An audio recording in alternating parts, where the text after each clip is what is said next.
I'm Miss McCoy, and I am so glad that you're going to be in my class this year. We're going to watch this video, and we're going to kind of talk about things to expect in Miss McCoy's 6th grade science class. So a little bit about me. I have 3 children, my husband and I do. I love science, which is kind of handy since that's what I get to teach. And my family, we love to camp and play in the water. You can see our pictures over here, kayaking and the kids playing in the pool, and I love me some science.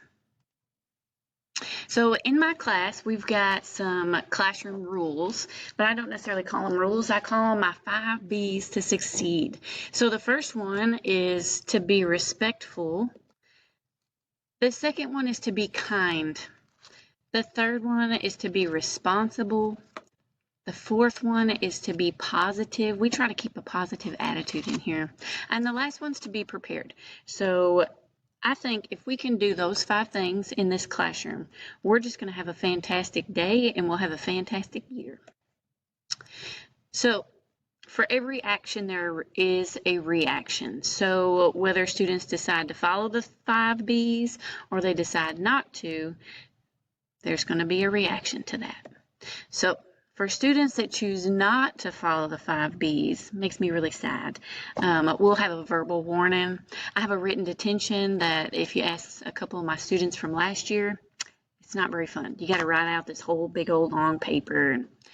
It's good stuff, but I don't think you'll like it. If we still keep not following the 5 B's after the written detention, I'm probably going to call home and talk to a parent. And then if that doesn't work, I'm going to have to do an office referral, and I don't like doing that, and I bet we won't have any problems with that, but just so you know, that's what's going to happen. On the flip side, for students that choose to follow the 5 B's, you get the joy of learning, right? You're going to get some verbal praise. I'm going to tell you how amazing you are and what a great job you're doing. You're going to get a BHAG ticket, which we're going to talk about later. They're kind of cool, and I like them. And then, of course, you get some high fives. It's good stuff all the way around. So the next thing I want to talk to you about is a growth mindset versus a fixed mindset. And I don't know if you've ever heard that term before, but I think it's important and it's kind of cool, especially when we're talking about science. Because I've heard a lot that, man, I'm just not a science person. Science isn't my jam. I'd rather read or go outside and play, or I just don't understand science. I just don't get it. And if that's how you feel, I'm going to change your mind, hopefully this year, and make you realize that all of us can be science people. And if you already think science is your jam, I'm going to give you an air high five right now because it's my jam too. So this next video kind of talks more about how your brain is growing. So when you're learning new things in school or anywhere, your brain makes these little connections. I don't know if you've ever heard of a neuron or not, but that's the cell, the type of cell that's in your brain. And whenever you're learning things, you're actually growing connections. And this video right here is going to show you that. And I think it's just like the coolest thing ever. So check this out.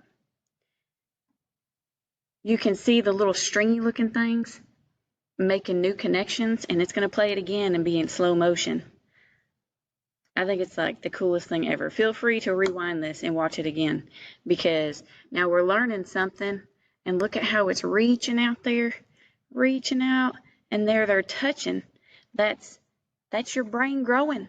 That's what actually happens when you learn. It's the coolest thing ever. So when we're in science class and we're learning stuff, that's what's going to be happening in your brain. Isn't that awesome? So last thing I have here is just my email address is terry.mccoy@ssisd.net. The phone number is the phone number up here at the school. You give them a message and then I can call you back. My conference time as of right now is during 7th period. That might change. And then the website that we're going to use a lot is going to be Teams. So I'm just so excited to have you in my class, and I'm looking forward to having a wonderful year. See you guys later.